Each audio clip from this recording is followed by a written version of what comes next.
नमस्कार, मैं हूं आपके साथ मयंक। तो देखिए, डोनाल्ड ट्रंप और पुतिन के बीच में अलास्का में जो मीटिंग होनी थी वो खत्म हो चुकी है और इस पूरी मीटिंग के दौरान ये कहा जा रहा है, ऐसा लोग बता रहे हैं, ऐसा एक्सपर्ट्स की राय है कि पुतिन इस पूरी बैठक में ट्रंप पर भारी पड़ते दिखाई दिए।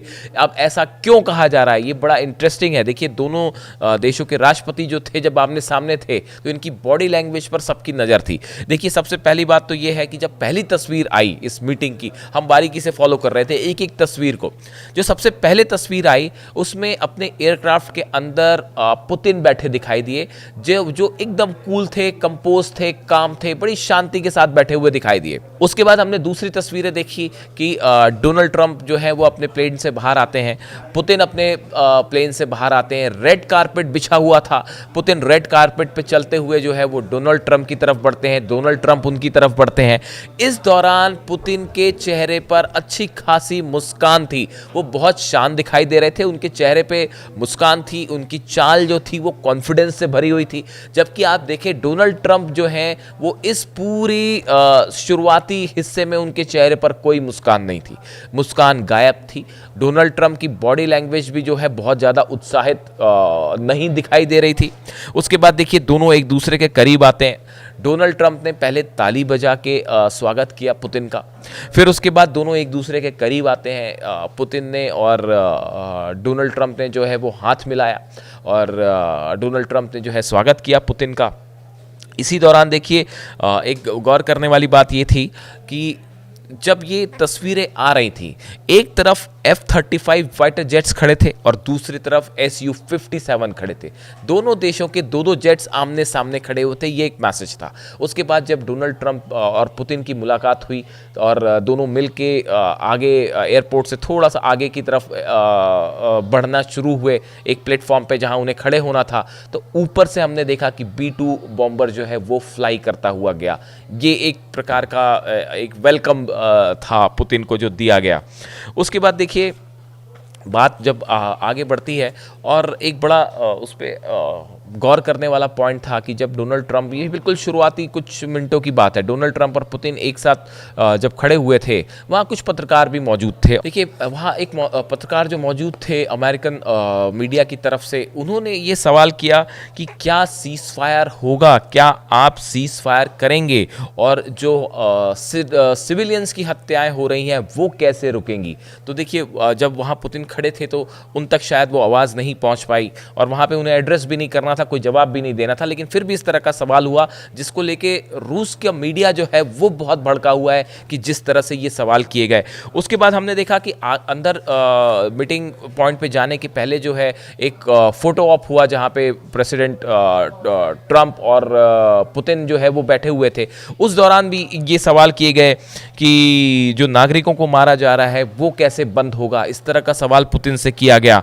और ट्रंप आप पर भरोसा कैसे करें, इस तरह के सवाल किए गए, जिस पर जो है पुतिन ने बड़ी हैरानी के साथ जो है वो अपने चेहरे पर एक्सप्रेशंस देते हुए जो है उस बात को टाल दिया और कोई जवाब नहीं दिया। देखिए, पुतिन जो हैं वो 5 अमेरिका के प्रेसिडेंट से इसके पहले मुलाकात कर चुके हैं। मीडिया को कैसे डील करना है, कैसे अगर कोई दबाव बनाने की कोशिश करता है उसका जवाब कैसे देना है, ये पुतिन बेहतरीन तरीके से जानते हैं। और यही एक बात फिर दिखाई दी गई जब इस बैठक के शुरू में कहा जाता है कि एक प्रकार से दबाव बनाने की कोशिश थी पुतिन के ऊपर, पुतिन उस झांसे में नहीं आए और वो बिल्कुल उन्होंने अपनी शांति और कंपोज रहे वो और उन्होंने बड़े आसान तरीके से जो है उसको टाल दिया। उसके बाद देखिए, दोनों तरफ से करीब 3 घंटे तक ये बैठक चली और स्टीव विटकॉफ जो थे वो, मार्को रूबियो थे वो शामिल हुए और रूस की तरफ से जो विदेश मंत्री हैं लावरोव, वो इस बैठक में शामिल थे। जो बताया जा रहा है कि हर मुद्दे पर डिटेल में चर्चा हुई। उसके बाद बैठक खत्म होती है, बैठक खत्म होने के बाद दोनों बाहर आते हैं। उन्होंने प्रेस कॉन्फ्रेंस तो नहीं की, न्यूज़ कॉन्फ्रेंस की, अपनी तरफ से सवाल जवाब दिए। उसके बाद पुतिन की तरफ से साफ कह दिया गया कि भाई हमारा नेशनल इंटरेस्ट सबसे पहले है, रूस की सुरक्षा सबसे पहले है, जो हालात हैं उसके लिए जेलेंस्की और यूक्रेन जिम्मेदार है। And I agree with President Trump, as he has said today, that naturally the security of Ukraine should be ensured as well. Naturally, we are prepared to work on that. I would like to hope that the agreement that we've reached together will help us bring closer that goal and will pave the path towards peace in Ukraine. We expect that Kiev and European capitals will perceive that constructively and that they won't throw a wrench in the works. Trump की तरफ से कहा गया कि उन्होंने 10 on 10 meeting को numbers दिए, कहा कि बैठक अंडरस्टैंडिंग बैठक ठीक रही लेकिन कोई डील नहीं हो पाई और जब तक डील नहीं होगी तब तक कोई डील नहीं है, ऐसा कहने का मतलब था डोनाल्ड ट्रम्प का। We had many tough meetings, good meetings. We were interfered with by the Russia hoax that made it a little bit tougher to deal with, but he understood it.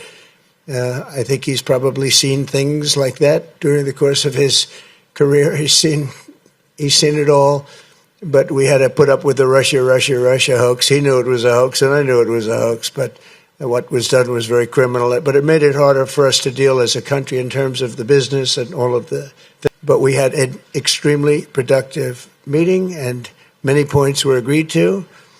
There are just a very few that are left. Some are not that significant. One is probably the most significant, but we have a very good chance of getting there. We didn't get there, but we have a very good chance of getting there. I would like to thank President Putin and his entire team, whose faces, who I know in many cases, otherwise, other than that, whose faces I get to see all the time in the newspapers.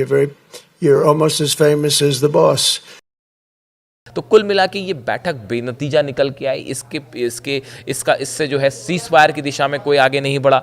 Natural सी बात है कि Russia का ये कहना है कि जब जो इलाकों पर हमारा दावा है हम उसे नहीं छोड़ेंगे यूक्रेन में। जिन एरियाज़ के अंदर यूक्रेन की सेना दाखिल है वहाँ से अब सेनाएं वापस नहीं बुलाई जाएंगी। और दूसरी तरफ जो है जेलेंस्की की तरफ से पहले ही कहा गया था कि वो कतई तैयार नहीं है अपने इलाकों पर अपने इलाके रूस को देने के लिए। तो एक बड़ा डेडलॉक यहाँ देखने को मिला। इसी दौरान हमने देखा कि नेटो की तरफ से भी बयान आया, वो इस बात से खुश नहीं है कि बात नहीं था कि पुतिन और ट्रंप की मुलाकात हो रही है। वैसे यूरोपियन यूनियन की तरफ से भी बयान आया, रेड कॉर्पेट वेलकम को लेकर उन्होंने यूरोपियन यूनियन की तरफ से सवाल पूछे गए। तो देखिए कुल मिला के इस बैठक का कोई नतीजा नहीं निकला। डोनाल्ड ट्रंप ने कहा कि अब जेलेंस्की आगे तय करें कि वो यहाँ से कैसे इस मामले को आगे ले जाना चाहते हैं, हमने जो प्लेटफॉर्म बनाना था वो बना दिया। अगली बैठक पुतिन की तरफ से कहा जा रहा है मॉस्को में होगी, लेकिन वो बैठक कब होगी, कितना उसमें वक्त लगेगा, इसके बारे में कोई पुख्ता जानकारी नहीं। तो अब सवाल ये है कि इस बैठक से क्या निकल के आया। इस बैठक से कुछ खास निकल के नहीं आया, ऐसा एक्सपर्ट्स बता रहे हैं। और देखिए यहाँ से आगे क्या अब एक बड़ा युद्ध और छिड़ सकता है, या इंटरनेशनल कई मुद्दों पर क्या राय होगी अब डोनाल्ड ट्रंप की, जो वो शुरू से कहते आ रहे थे। क्या दोनों देशों के बीच, रूस और अमेरिका के बीच, इस बैठक से एक दूसरे के करीब आएंगे, एक दूसरे के बीच में अंडरस्टैंडिंग ऑन बढ़ेगी, इस तरह की कोई दिशा में बात आगे बढ़ती है, या फिर हम देखने जा रहे हैं कि एक बार फिर यूक्रेन और रूस के बीच युद्ध जो है वो अपने चरम पर पहुंच जाएगा। अगले 1 से 2 दिन इस पूरे मुद्दे, इस पूरी मीटिंग को लेकर बेहद अहम होने वाले हैं। देखिए ट्रंप ने यूरोप के कई नेताओं से बात की है, जेलेंस्की से फ़ोन पर बात की है।